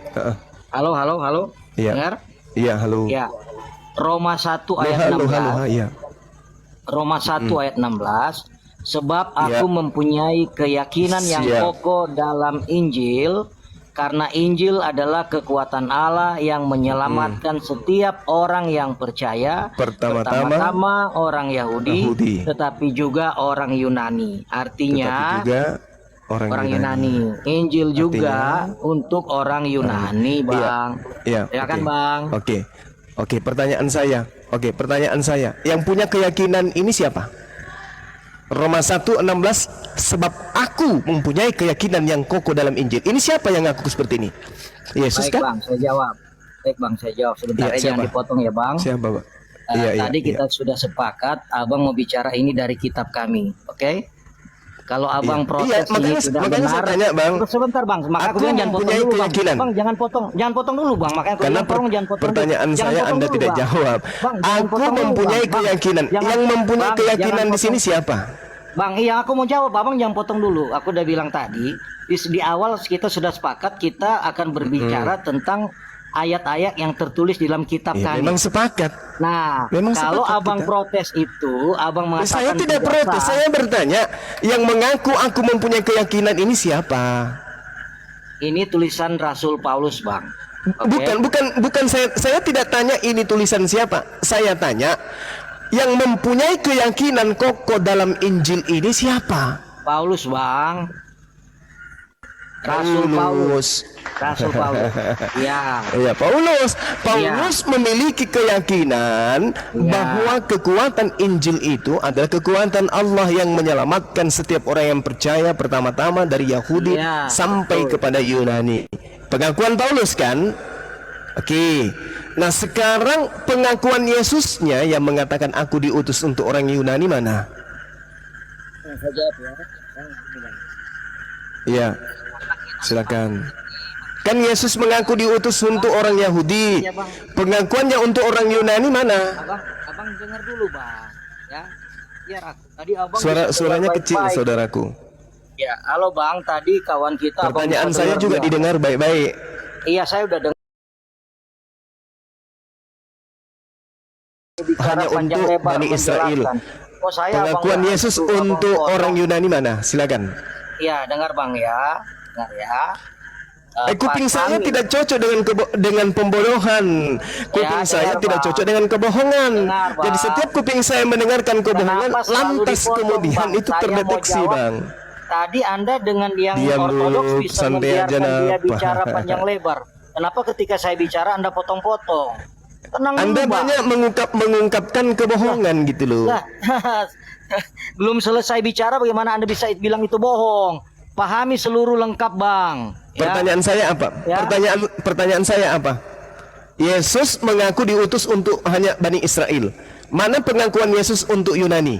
Apalagi untuk Indonesia. Ya, Mana? makanya Tunjukkan saya mau dalilnya. jawab. Makanya saya mau jawab. Abang dengar dulu secara lengkap, Bang. Jangan potong ya. Boleh, Bang? Iya. Nah, gini Boleh, ya. boleh. Ini awal kita sudah sepakat, kita akan berdiskusi berdasarkan Iya. Alkitab yang kami punya. Oke. Langsung Nah, Bang, langsung. Nah, Alkitab yang kami punya, kami memahami begini, Bang. Kami percaya seluruh isi Alkitab itu saling melengkapi. Jadi kalau tadi Yesus katakan hanya untuk Bani Israel, ya, untuk Yahudi, lalu Paulus mengatakan juga untuk Yunani, kami percaya kedua-duanya. Gitu, Bang. Jadi kalau Abang mau konsisten, Lalu mana yang benar? dua-duanya benar, Bang. Lalu Dua-duanya mana yang benar? Loh, Dua-duanya Yesus benar. mengaku hanya untuk Yahudi. Yesus mengaku hanya untuk Yahudi. Paulus mengaku untuk Yunani juga. Yang mana yang benar? Dua-duanya benar. boleh saya bantu jawab? Gepeng. Ya, dua-duanya benar karena tadi pun ayat-ayat Itulah yang biasa saya disebut gepeng. Ular kobra. lah. Aduh, Anda saudaraku. framing. Gimana ceritanya? Anda kalau diskusi jangan framing. Anda mau Yesus bicara mengaku kitab suci kami. Mono makanya- itu satu-satunya spesial untuk Yahudi. Anda mengaku untuk Yunani juga. saya Kata bantu siapa? jawab, Kata Pak. Paulus. Mana yang benar, Yesus atau Paulus? Bentar Bang Pen. Bentar. Gurunda, aku masuk dikit ya Gurunda ya. Aku sebagai muslim yang memfavorit. Ini aku dikit. Silakan. Jadi maksud Paulus tuh begini loh kawan-kawan Kristen ya. Orang Yunani itu bisa selamat kalau mengikuti hukum yang diturunkan untuk orang Yahudi gitu loh. Ya. Itu udah paling pas itu maksudnya Paulus itu. Jangan dibilang Injil Ya, tadi udah dijelaskan. cara Yunani gitu Edukris. Nah, gurunya udah ngejelasin lagi. Gimana sih Edukris ini? Gitu ya. Lanjut. Ya, jadi kenapa tidak bertentangan? Karena dari awal pun ayat-ayat yang saya sampaikan pun Bang Suma tidak menunjukkan bahwa ada yang dimaksud itu 12 suku Israel saja di dalam Matius 28 ayat 19-20, Kisah 1 ayat 8 itu tidak ada sama sekali menunjukkan itu bahwa hanya 12 suku, termasuk kepada segala makhluk pun tidak ada namanya segala makhluk. Ya, berarti segala bangsa, segala suku, tidak hanya 12 suku. Itu aja. Terima kasih. Tapi kalau Anda pahami berbeda, Iya, silakan. karena Anda menggunakan terjemahan original teksnya tidak begitu bunyinya. Kan Itulah susahnya. makanya saya karena minta Anda lebih percaya buka terjemahan original daripada Iya. segala makhluk itu coba. Coba Anda buka yang segala makhluk. Anda buka Alkitab Sini. Sabda. Anda berbicara data, tapi Anda sendiri tidak buka data Anda sendiri untuk tunjukkan ke saya. Saya tunjukkan, jadikanlah murid dalam bahasa Yunani mateteuo. Oke. Jadi menjadi murid, siapa menjadi murid? Semua etnis muridku. Bang, Semua Mateteu etnis itu dalam Bang, bahasa hanya Yunani pas menunjukkan murid, etnos. tidak menunjukkan 12 suku Bang. Nggak ada istilah Etnis murid Yesus itu etnis mana aja?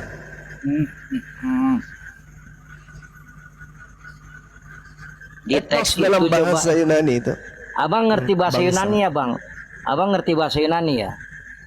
Setidaknya data yang ada dalam Bible itu saya ngerti, saya paham. Abang berapa lama belajar bahasa Yunani Bang? Yunani koinnya Bang? Mungkin 600 tahun lebih kala Paulus barangkali. Sudah, berarti debat kusir nih. Terima kasih ya Bang ya. Debat kusir nenekmu kiper. Kamu minta data mana? Yesus mengaku hanya untuk domba, yang hanya untuk Kau Yunani aja mana? masih Untuk umur orang belum ini mana? 100 tahun, kau sudah belajar 600 tahun, itu namanya. Nah, itu dia.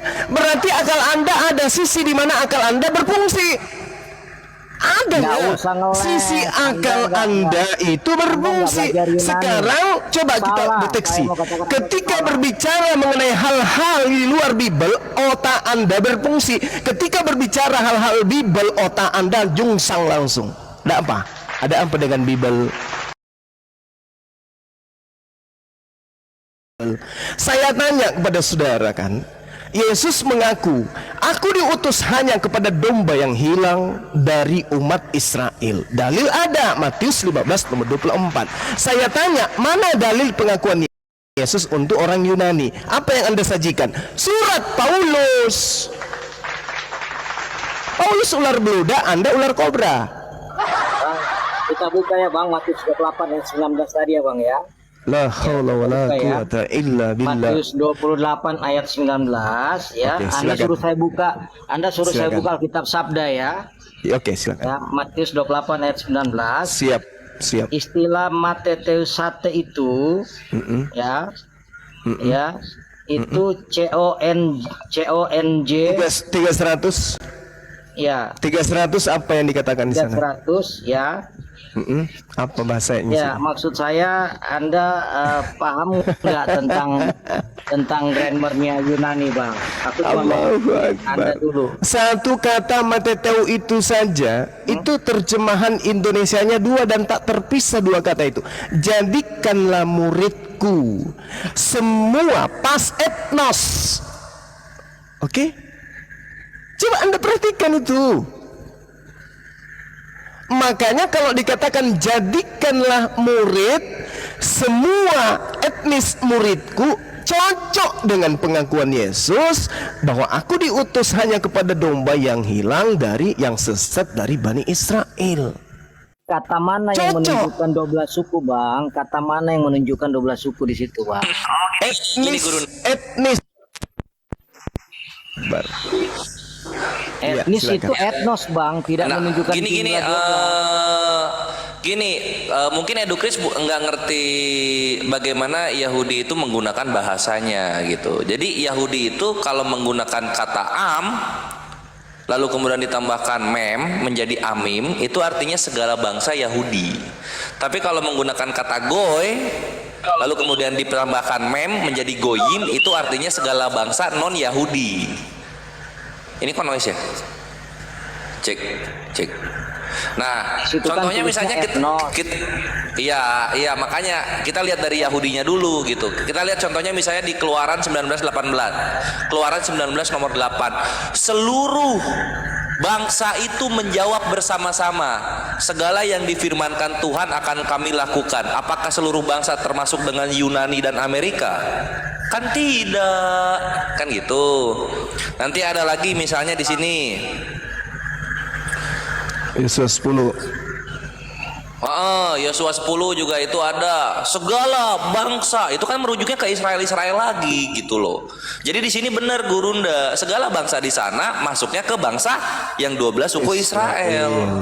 Iya, Keluaran 19 nomor 8 gitu loh. Begini loh bang, abang-abang. Apalagi Alkitab itu satu kata yang sama aja, ketika dia berada di ayat yang berbeda, maknanya bisa berbeda bang. Oke? Tergantung konteksnya bang. Contoh, aku kasih contoh. Abang baca di Alkitab itu ada kata singa.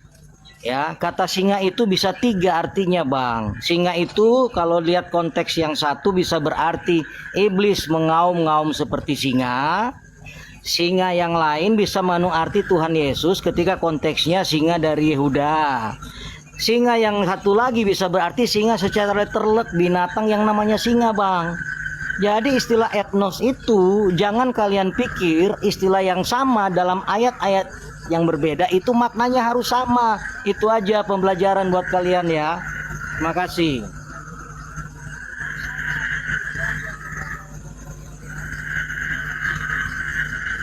Jadi nggak ada data. Yesus mengaku diutus kepada seluruh manusia, nggak ada data. Nggak ada kan? Nggak ada. Ya Itu udah. bang ya. Sekarang gini bang, aku mau nanya. Silakan dengan pembenaran saudara, silakan. Kita Iya nggak hargai apa-apa, itu kita ya. beda ya di situ ya. Oke ya. Sekarang saya Iya, mau silakan. nanya. Yesus diutus katanya, berarti Yesus bukan Tuhan. Yesus lebih rendah dari Bapa. Pertanyaan saya, abang bisa jelaskan Iya, dari menurut konteks Yesus. Yohanes. Iya, abang kan ambil Yohanes 17 ayat 3 ya bang ya biasanya. tunggu Ya? dikit dulu, ini aku ngeluarin data lagi ya. Aku ngeluarin data, perhatikan di sini. Host minta tolong gedein dikit. Besarin host. Data apa lagi bang? Ini segala bangsa. Nah ini ya, ini Keluaran 19:8. Kita lihat di sini. Seluruh bangsa itu menjawab bersama-sama, segala yang difirmankan Tuhan akan kami lakukan. Lalu Musa pun menyampaikan jawaban bangsa itu kepada Tuhan. Apakah Musa menyampaikan kepada bangsa Yunani, bangsa Persia, bangsa Mesir, kan gitu?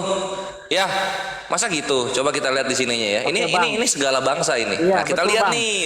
Betul bang, saya setuju data itu berarti bangsa-bangsanya Israel bang, setuju bang. Nah, Tapi kita kan lihat saya di udah sini. bilang, dengar bang. Waya anu kal haam, tuh kal segala haam bangsa. Elah Saya setuju kawan-kawan. itu bang, bang saya nggak nolak itu Dar, bang. selamat datang Abang. di kebenaran.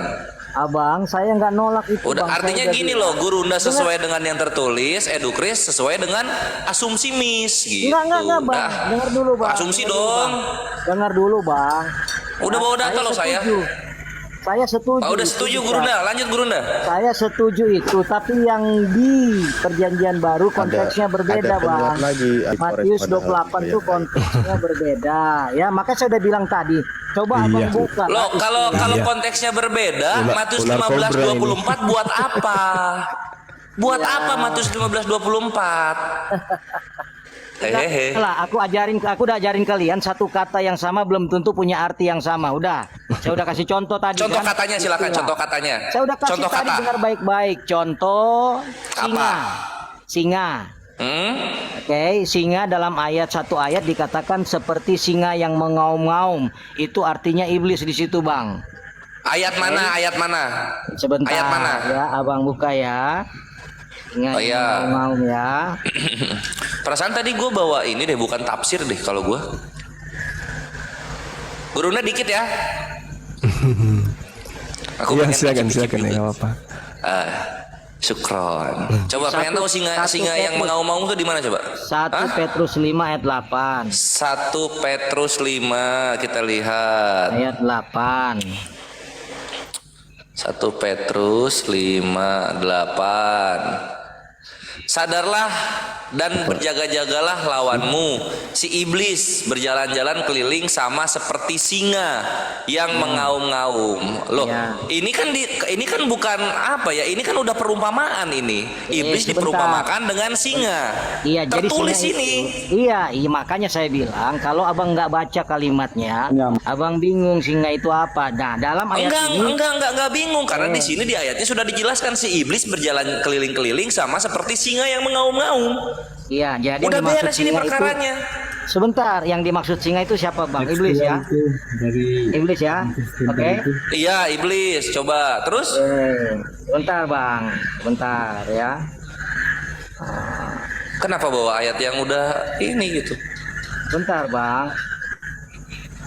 Nah, kita lihat aja yang ulangan 33 misalnya. Ulangan 33, oke. Ayat 20 misalnya. Ulangan 33 20. Ulangan 33 20. Serius ada singa di sana? Atau sorry, sakti mati boleh, itu boleh lah. 23 berapa tadi? 33 20 ya. Coba baca bang. Ulangan 33 20.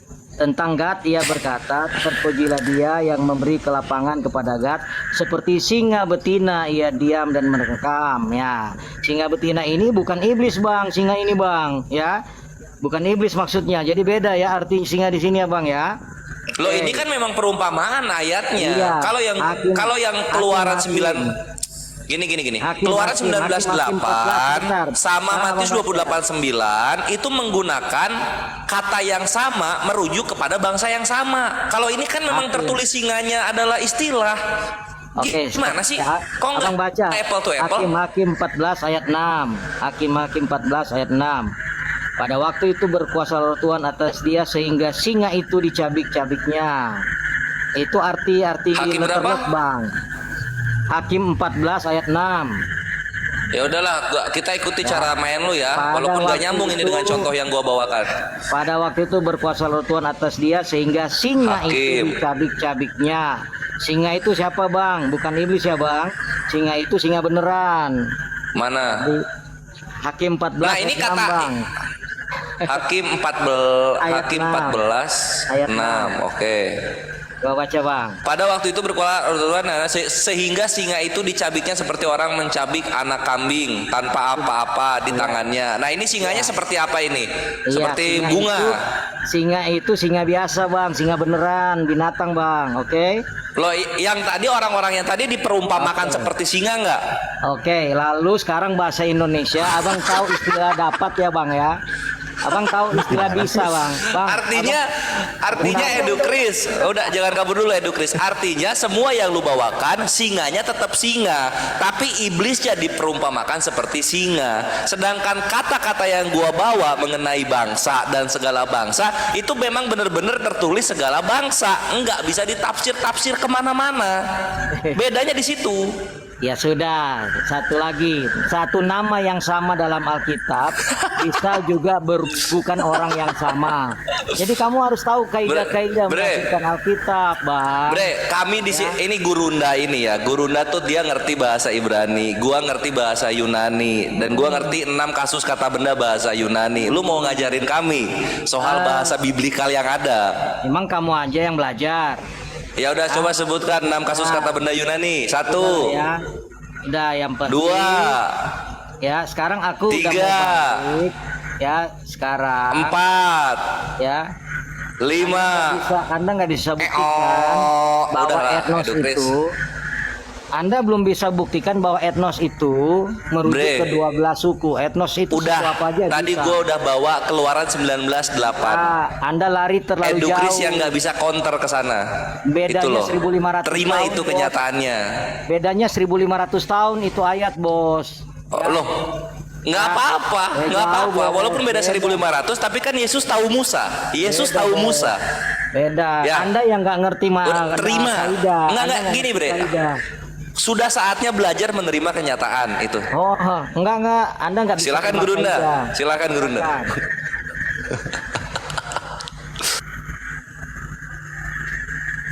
Sinyalnya kayaknya. Ayo Kores, saya bantu bacakan satu lagi ya. Sebenarnya kalimatnya sangat jelas juga ini. Mumpung lagi sinyalnya Gurunda ini merah. Itu kan di Hakim-Hakim 20:26. Di situ juga tertulis dengan jelas. Kemudian pergilah semua orang Israel, yakni seluruh bangsa itu. Jadi yang disebut seluruh bangsa itu kembali kepada orang Israel, gitu loh. Ini kitabmu, makanya ketika Yesus mengatakan diutus hanya untuk domba yang hilang dari Bani Israel, ketika kalimat bangsa atau apapun itu kembalinya kepada bangsa Israel. Di sini dikatakan jelas, nih ya, nih. Kemudian pergilah semua orang Israel, yakni seluruh bangsa itu. Jadi Ditunjuk dong soal Alif, kita bingung ini. Hah? Ditunjukin, kita bingung itu. Nih ya, gini maksudnya. Oke, siap. Ya. Ya, kemudian pergilah semua orang Israel, yakni seluruh bangsa itu. Jadi seluruh bangsa itu kembali kepada orang Israel gitu loh. Ini kitabmu jelas, maksud yang sedang di bangsa itu kembali kepada ke-12 suku bangsa Israel. Gitu. Jangan malah Selamat datang di kebenaran. Nyambung. Mantap itu. Jadi itu untuk muslim yang di bawah ya, penjelasan Gurunda sama Ustaz Alif itu untuk mengcounter pemelencengan kata di Matius 28:19 sama Markus 16:16 gitu. Lanjut, silakan Gurunda. Teman-teman yang Kristen yang ada, mereka nggak bisa buktikan kalau itu adalah Semoga hanya datang untuk besok. suku, ya. Ya, jadi jangan percaya mereka ngadi-ngadi. itu palsu. Ayo. Lo.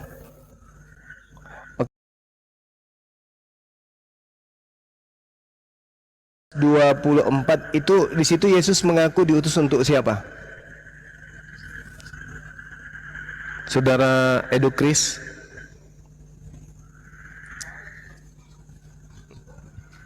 Anda nggak bisa paksa Suara saya saya begitu karena kedengaran. kami meyakini semua di dalam perjanjian baru, paham? Oh, enggak. Anda percaya kepada Yesus atau tidak? Percaya kan? Nah, sekarang terang. Saya, makanya Matius begini loh, 15 konsep nomor firman 24. Allah bagi Sabar. kami, dengar dulu. Konsep firman Allah bagi kami Yesus bukan hanya mengaku kata-kata. dengan mulutnya di dalam Matius 15 nomor 24, aku diutus hanya kepada domba yang sesat dari Bani Israel. Menurut Anda, Yesus mengaku berdasarkan Matius 15 ini untuk siapa saja? Jawab. Boleh saya bantu semua? Yesus bilang untuk Israel, Paulus bilang juga untuk di luar Israel. Kami memahami yang namanya firman Allah nih ya. Kami memahami yang namanya firman Allah bukan hanya sekedar kata-kata Yesus, tetapi seluruh yang tertulis di dalam Alkitab kami itu kami percaya firman Allah tanpa salah. Biar paham, jangan paksa saya menafsirkan ayat Alkitab saya dengan paradigma kamu. Gitu loh.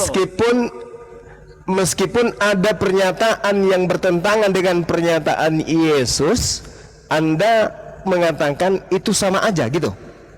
Anda mengatakan Yesus bertentangan, kami mengatakan saling melengkapi. Paham? Ya. Jangan paksakan Aku paradigma diutus kami hanya dengan kepada paradigma. domba yang sesat dari Bani Israel. Kerangka berpikir saya jangan kamu Nah, paksa memakai paradigma Anda bungkus, Anda bawa Islam, pulang.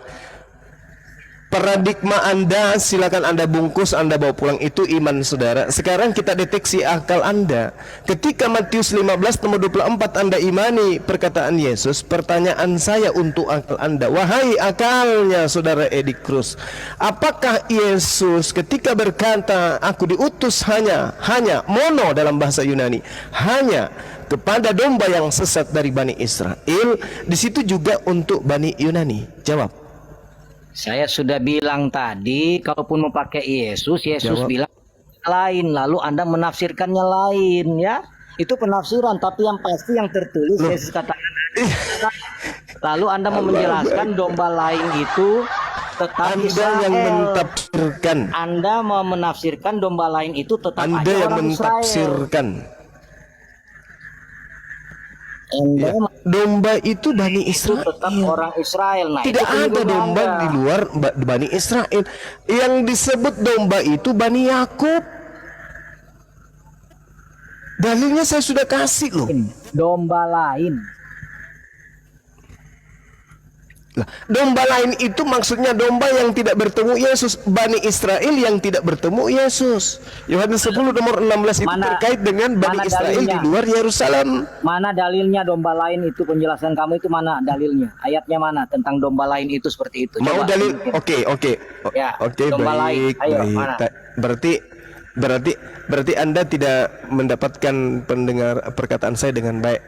Dan aku sendiri akan mengumpulkan sisa-sisa kambing dombaku dari segala negeri, kemana aku menceraikan mereka. Ini, aku sendiri akan mengumpulkan sisa-sisa kambing dombaku. Pertanyaan saya kepada saudara, apakah Bani Israel hanya berkumpul di Yerusalem? Jawab. Atau berserak ke seluruh penjuru bumi? Jawab. Ayatnya di mana itu? Coba buka dulu, kita baca dulu. Saya baca dulu. Yeremia 23 nomor 3.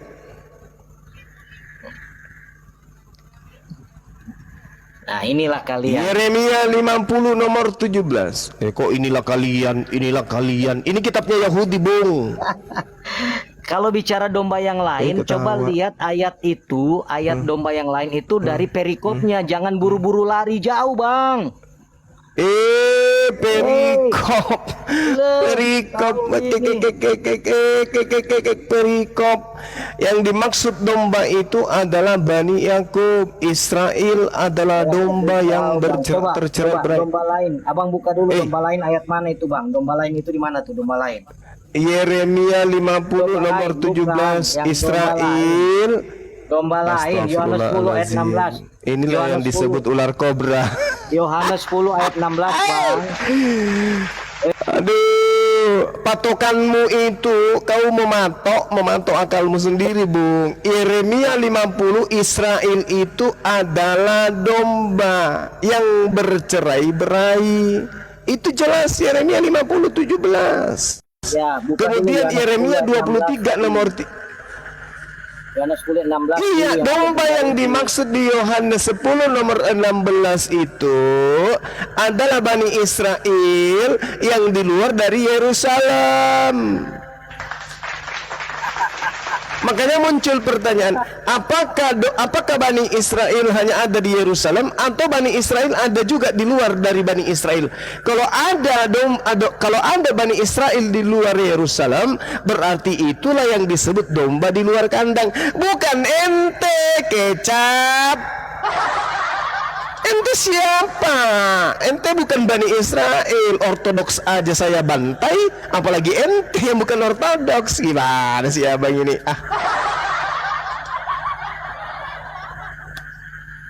Jangan Anda pelintir ajaran Yesus dengan menggunakan data Paulus. Paulus itu nabi palsu. Tadi sudah Kisah para sepakat Rasul bicara 13 dari nomor kitab-kitab 1. kami. Lalu Nabi kami palsu dia itu pilih-pilih. pendiri agama Anda. Kamu pilih-pilih ayat mana yang mendukung kamu ambil, yang tidak mendukung kamu bilang sesat. Padahal di awal Memang sudah harus sepakat. kayak begitu, sama Dari seperti awal. Anda. Anda pun melakukan hal yang sama. Sayangnya tidak ada dalil dari Yesus yang mendukung Anda. Dalil-dalil Yesus mendukung Bang Suma. Oke. Yang mendukung Anda itu dalil-dalil Paulus. Jadi Oke. Anda adalah pengikut Paulus, saya pengikut Yesus. Cara ya, Bang. Yesus mengatakan, Yesusku berkata, aku diutus hanya kepada domba yang yang sesat dari Bani Israel. Paulus mau berkata, Yesus juga diutus untuk Yunani. Orang waras percaya Yesus atau percaya Paulus? Oke, saya bisa bicara, Bang. Hak jawab saya, Bang. Boleh? Iya, silakan. Oke. Saya sudah menduga arah selalu ke sini. Jadi dari awal saya sudah kunci. Abang mau mengangkat istilah ini dari Al-Quran atau Alkitab. Dengar dulu bang, jangan bantah dulu dong. Aku Iya. punya hak jawab kan. Ya, saya sudah kunci. Saya tanya, ini mau bicara Iya, dari iya, Al-Quran atau Alkitab? Abang bilang Alkitab. Nah, Alkitab berarti seluruh bang. Ya, tapi kalau abang cuman pilih dari Alkitab itu Iya, yang mendukung betul. abang, ya, abang bilang Paulus. Betul Aku sekali. belum selesai bang. Betul sekali. Abang, biarlah masyarakat di bawah mendengar juga bang. Jangan dipotong bang, ya. Ya, oh, boleh ya bang Iya, ya. iya, iya, oke. Ya. Oke. Saya dari awal Ya. sudah mengajak bersepakat bahwa ini bicara kata abang dari Alkitab saya. Nah, Alkitab saya termasuk surat-surat Paulus bang. Oke ya. Tapi sekarang abang bilang Paulus abang nggak pakai. Ya sudah, berarti abang melanggar kesepakatan di atas. Tapi saya sengaja kunci begitu karena tahu bahwa nanti abang Saya akan juga sampai ke sini pakai, loh. bang. Gitu loh. Ya, karena Saya udah juga tahu pakai abang surat akan- Paulus, saya pakai Karena- juga. karena saya tahu abang akan ke sini. Ini bukan arahnya, masalah Bang. pakai atau tidak pakai. Iya.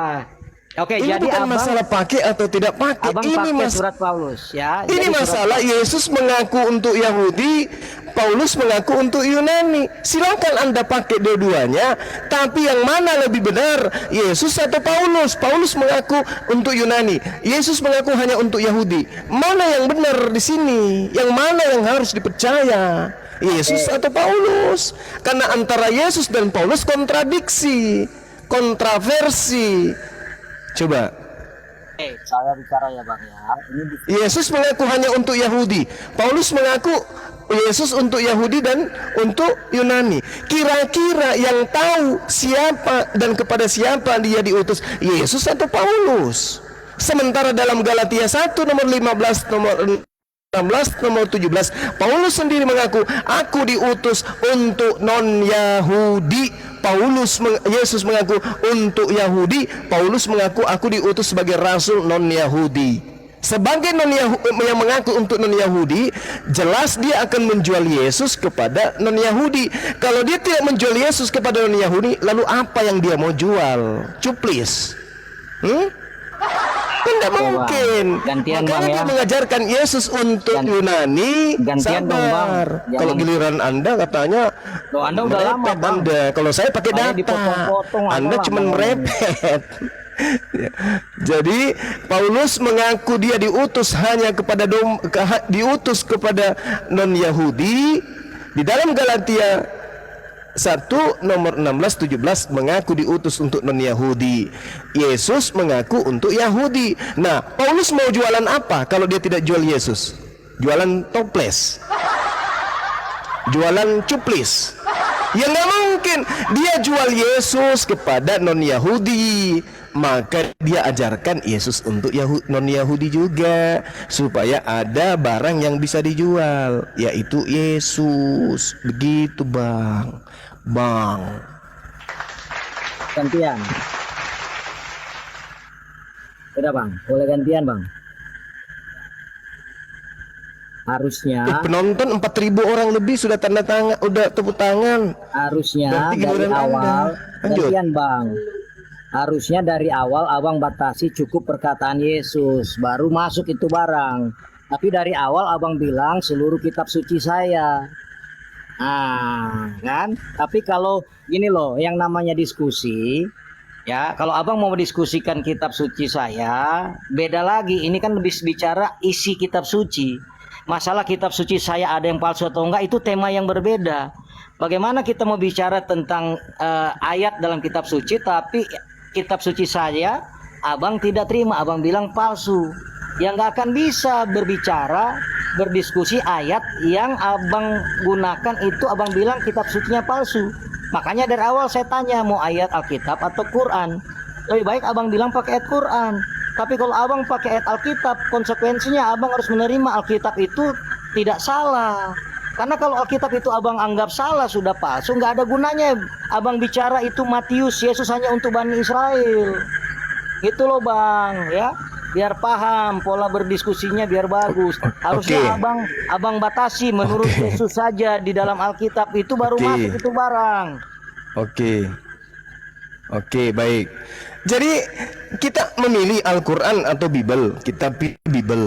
Kita pakai pakai semuanya. Memang kita pakai, kita nggak milih-milih. Justru karena kita pakai semuanya muncul kontradiksi, muncul kontroversi, kontraindikasi. Kan jelas itu. Justru karena kita pakai, andaikan kita pakai Yesus aja berarti hanya untuk Yahudi. Andaikan kita pakai Paulus aja berarti untuk non-Yahudi juga, Yunani juga. Tapi karena kita pakai semuanya, maka muncul kerancuhan, muncul kehancuran. Saya tidak pernah mengatakan palsu loh dari tadi, nggak pernah satu kata pun. Anda yang mengatakan itu. Yesus aslinya mengatakan untuk Yahudi, Paulus mengatakan aslinya untuk Yahudi dan Yunani. Maka muncul pertanyaan bagi orang yang waras. Bagi orang yang tidak waras tidak pikirkan itu, tapi orang waras akan berpikir loh, Yesus mengaku untuk Yahudi, Paulus mengajarkan untuk Yahudi dan Yunani. Kira-kira yang benar sopo? Bang, aku kasih tahu ya Bang ya, kalau Abang mau mendiskusikan ayat Alkitab harus dengan asumsi Alkitab itu tidak salah. Tapi bagaimana Abang mau diskusikan isi Alkitab? Menurut Abang Alkitab itu salah, Abang mau diskusi isinya. Ya, nah kalau Abang mau bicara Alkitab salah atau enggak, itu temanya lain tidak lagi, mengatakan, Bung, saya tidak mengatakan salah. Saya hanya bertanya, Loh, yang Anda benar katakan Paulus sopo? itu salah. Yesus mengaku hanya untuk Yahudi. Yesus mengaku hanya untuk Yahudi. Paulus mengaku apa? kontradiktif. Bagaimana Anda mau diskusikan dengan saya ayat di dalam kitab yang menurut Anda kontradiktif? Itu nggak masuk Jadi curhat akal. terus ini. Nggak masuk Kenapa akal, jadi curhat? Bang. Pertanyaan Ini saya dong, kan Bang. sederhana. Yang benar siapa antara